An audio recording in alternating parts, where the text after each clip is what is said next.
this is not the standards that we are, that we should be aiming for. And that was the attitude. Remember, I was talking to a guy, Jackie Miles, who's a comedian, and he was just disgusted about with Lenny Bruce and what's going to happen to. Well, I guess if he wasn't jealous, I guess felt that maybe his business will go down the tubes, and eventually it did. Yeah, George Carlin talked about the '50s being a cauldron, as it were, for the individual styles of comedy. He said before that a lot of the comics, they could interchange their material, you'd never know it. He said all of a sudden in the '50s, the mid to late '50s, all these comics started using their own personalities to project, and that was a radical thing, that people, instead of getting people to write jokes for you, you brought jokes out of your own life. You brought humor to the public that Well, was they based weren't on just yourself. performers, they were writing their own material. Whether it was Woody Allen, you go right on. Woody Allen appeared at the Village Gate, Bill Cosby, and a lot of people were writing their own material. This was a development that came about also because a lot of the comedians were better educated, just like the club owners.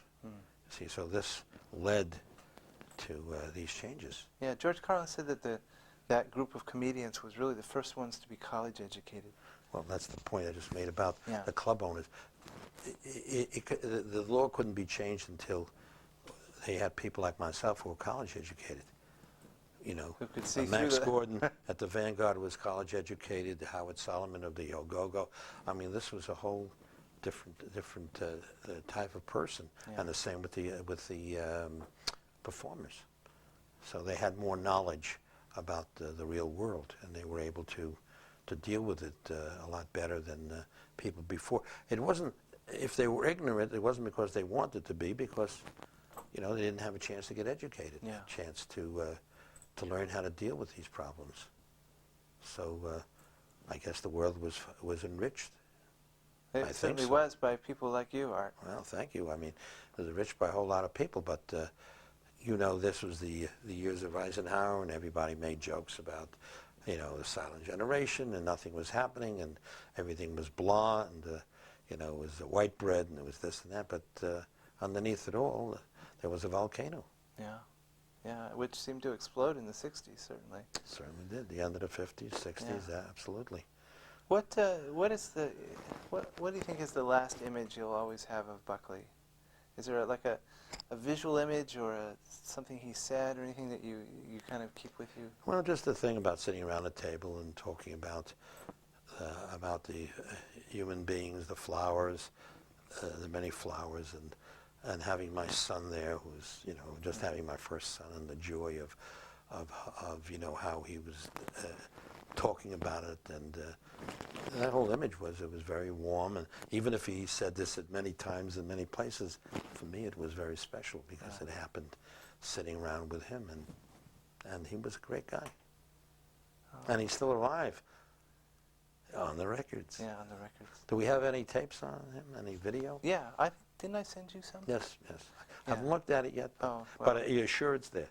Huh? It's there. Yeah, it's on video. Yeah, there's 4 episodes from the Ed Sullivan Show. Oh.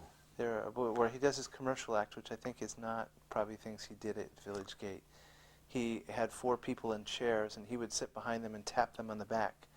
And when he would tap them, they were supposed to move their eyes and their mouth and things, and he would provide the voices. I see. It was an old vaudeville. Did he use the jive talk? Yes. A little bit. He fashioned the characters a bit like Amos and Andy characters. Oh. He would have one kind of Irish white guy in there, and then 3 a black woman like a Sapphire woman, and then a character named Crawfish and a character named Andy. And it was fun. It was really. Well, I'll have to see. It's on the tape. Yeah, it's on those tapes. All right, I'm looking forward to it. Plus, there's a thing from I don't know if you remember a New York television program from 1949 called Club 7. No. So there was a Club 7 was like it looked like kind of like a nightclub. But it was television. Television. Nobody had television in the general public. Ah. That was like a rare. Yeah. A rare family had a television set. Well, it was 1949. Not until Milton Berle arrived with the first things that television It really becomes something. become famous, and he's still around. Yeah, amazing. no, it's 93, I think. Yeah, he's a friar. Oh, yeah, so you see him sometimes? I don't see him. I think he's on the West Coast. Oh. You know, I was talking yesterday with George Greif, who's a guy at EMI. I know George. Do you know George? Oh. Yeah, George Greif. His parents owned a restaurant across the street from Carnegie Hall. Oh. Well, I talked with him yesterday. Which Shelley Fireman has now, which I just mentioned before, took over. It's a very fine Italian restaurant. Something Dell'Arte. Anyway. The Hip Dago. No. There you go, Greif. Anyway, George Greif, of course, he was an agent. Yeah, he's at EMI now. He's No kidding. Yeah, Jeez. I must be how old now? well, he wouldn't tell me. Okay. He looks okay. He's fine. Yeah, he looks okay. He looks like an old Don, is what he looks like. G-R-I-E-F-F. G-R-E-I-F or I-E. Yeah, one of those. Yeah. One is Grief. I think it was G-R-E. Yeah, he pronounces it Greif. Yeah. I remember him. Yes. Yeah. Well, if you ever I don't know why, but I remember him. You can run across people. George Greif looks like an old Italian mafia guy. He is, you know, he sits there and goes, yeah. It's very, very, you know, and he says he gets some work as an Italian heavy sometimes. So we interviewed him earlier this year. Anything you guys can think of you want to ask? You know, one thing I was thinking of earlier, I don't know if it's still relevant or if you feel like regressing. Yes, go ahead. But I'm curious about the whole events that happened coincidentally with the death of Lord Buckley and perhaps, I guess the word's been used here, the cauldron that was building up inside all you folks. Yes. With the whole cabaret card thing, okay? And so obviously that was a catalyst, you know. It was like, That's right. Lord Buckley died, and we're pissed off. So what was going on before? I mean, what? I'm not sure what my question is anymore. I had it then. But what was it that, you know? I mean, everyone must have known Lord Buckley. No. Or he was just kind of like this symbolic figure. No, among the young people, not that much actually. What was the catalyst? Well, he was in Vegas, and maybe some had listened to his records, but he wasn't known on the East Coast. By a long shot. Huh? He wasn't really famous by a long shot. Well, I'm saying he was known in certain areas, like in Las Vegas. He could do his act, I believe it. Yeah. I believe he did his act. I don't know. I wasn't there, but I think he did. And well, I wouldn't say he got away with it, but it was accepted by both the public and the guys around the place. Besides, well, I don't know. We spoke about it, and we were upset by it. I know that. I remember Charlie Mingus. He had a guy working in his band, and well, he didn't have a cabaret card, and it was a whole mess. I mean, he had to hire a lawyer for $200 in those days. $200, hire a lawyer just to get started. So it was, you know, you knew it was unfair, and it disrupted commerce. It disrupted, you know, I mean, you know, it was just an unfair thing. You know, I compared it to the cards they had in South Africa, you know, where they had the laborers have it. So they didn't like that comparison. We used that when we fought, you know, to change the law. But I mean, almost all the club owners I knew who had cards in the village, and were not very happy with it. And it was just the right time when things were changing for it to happen, and it did. That's exactly how it came about. In another period, you would accept it as being very normal. I think one of the real what would be the unfair parts of the cabaret card seemed to be the idea that they could deny you a card if you had been arrested. Not even convicted, but That's if correct. you'd just been arrested for That's something. right. Well, you're not. Well, you could see that if you fought it in the regular courts, you would get off because there was no conviction. But you see, the Cabaret Bureau they enforced it as long as you didn't oppose it. Then you had to get an attorney and go into a regular court. Well, people like, if I remember, Stan Getz and Jerry Mulligan did that, and they got their cards back. But if you had some poor drummer, or you know, whether white or black, especially they picked on blacks and Hispanics, they didn't have the money to fight back, and if they did, they would wipe them out. Do you think there was any harassment of Lord Buckley because he was doing what they considered black material? No. No. No, they just, well, maybe, I don't know. I didn't think about it. I shouldn't say no so quickly. I'm not sure. That's a good question. I think a lot of it had to do with his drug use, and it was well known. And I mean, they heard about it in Vegas and here, and Yeah. I think that was more than that. But it could have been also, the fact that he was influenced, black, type of material. Yes, it could be. Yeah. I didn't think about I it. hadn't thought about it before today either, but Could you know, be. when you describe these people coming in and telling you got too many niggers working in your club, I think what kind of other people are there lurking back there who would think Yeah. in those terms? Well, I had a big file on the Cabaret issue, and I kept the newspaper and everything.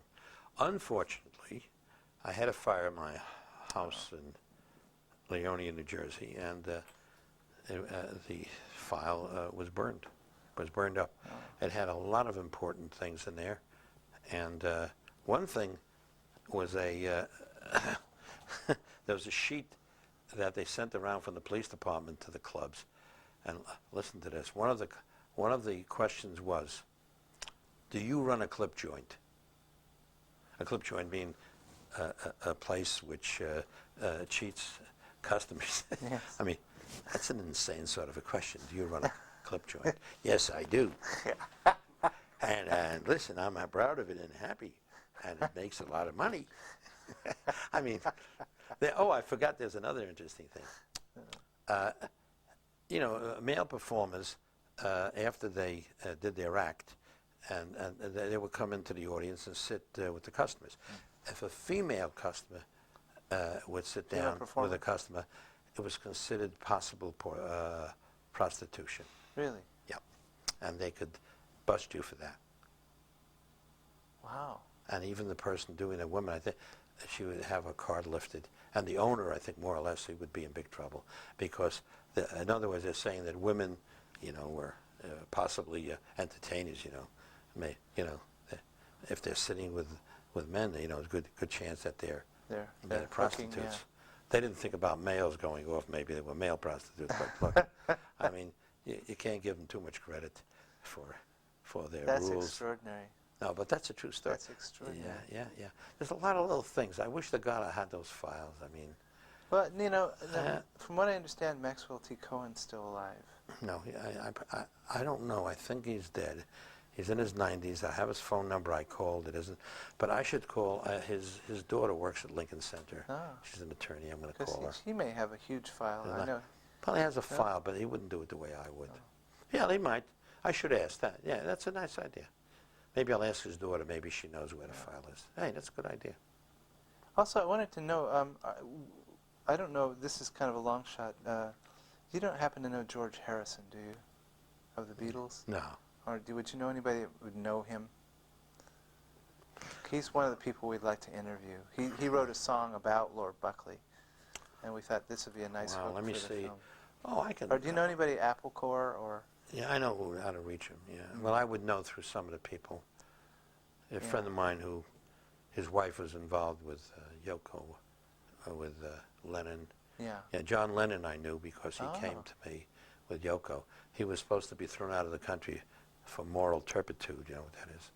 He's supposed to be doing some terrible things sexually or something, and they. With Yoko, his wife. Who knows? Ugh. Anyway. Was he a nice guy? Yeah, he came over. What he wanted, there's a friend of mine, Norman Seaman, who knew him. He's another guy, maybe he can help us.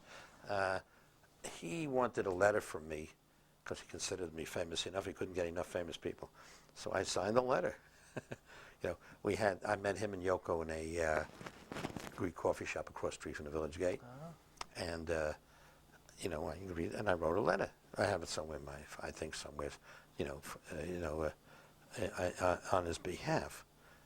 And, since then, my kids, they said, you shook the hand of John Lennon. And that's how I became famous with my kids. Oh. Not for any other reason, because because I you shook the hand of John Lennon. I'm not kidding. They didn't care about all the other stuff. Nah, that's what, what. Oh, That's the hand right there. That's the hand right there. I'm sorry I washed it off.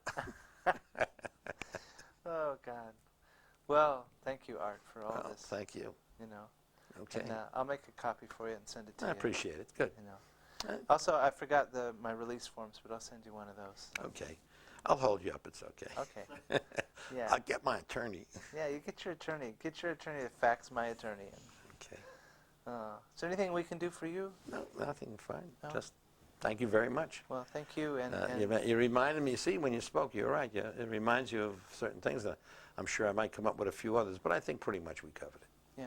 Well, if you do, if you think there's some burning things, If it's burning, I'll call you. yeah, you call me. I'm gonna go to England in February, and then I'm gonna come back to New York for a couple days. So Okay.